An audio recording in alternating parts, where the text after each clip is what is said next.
मिट्ठू, ओ मिट्ठू। कमला जी ने अपने कमरे से आवाज लगाई।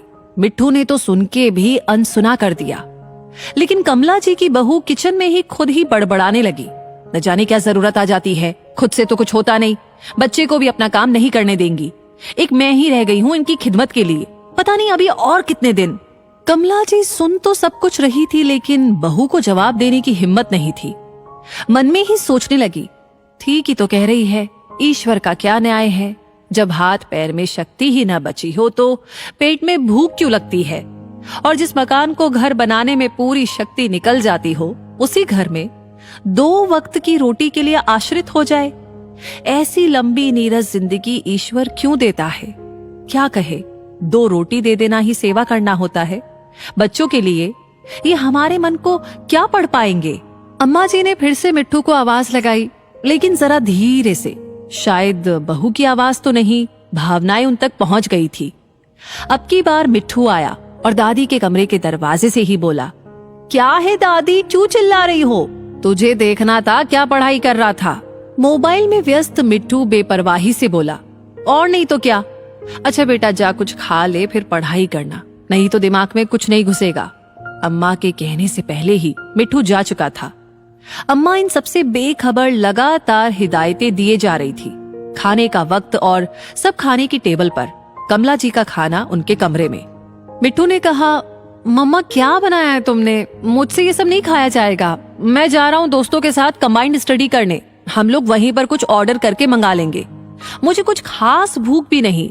मधु ने कहा, ये क्या बात हुई, तुमने पहले क्यों नहीं बताया? और तुम्हें रोज रात में भूख क्यों नहीं लगती?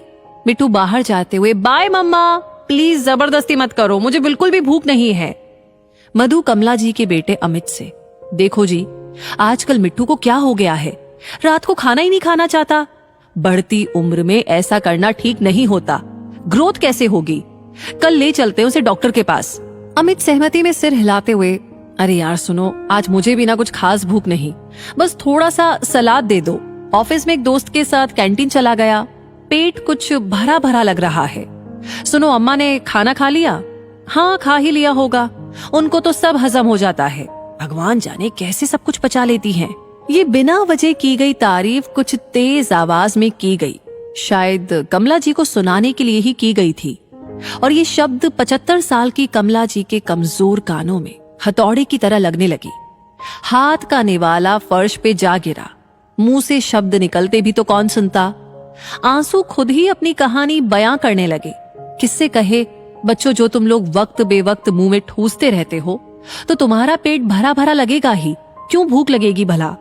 हमें जो हमारी पसंद ना पसंद जाने बिना गिनकर रोटियां रख जाते हो घड़ी की सुई देखकर, उससे तो न मन की भूख मिटती है और न ही पेट की।